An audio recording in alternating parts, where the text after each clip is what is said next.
Hello and welcome back to another tutorial video on our channel. In this video, I'm going to be showing you how to delete highlights on Instagram.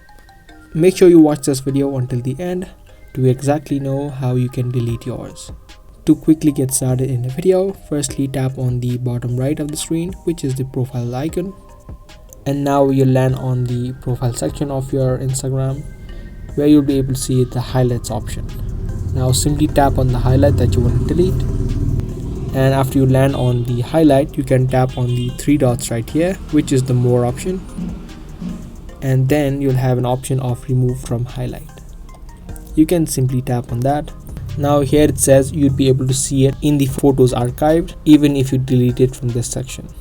You can tap on remove photo, and as easy as that, your highlights will be removed from Instagram.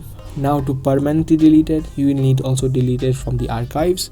Do that, tap on the three lines on the top right and tap on archives right here.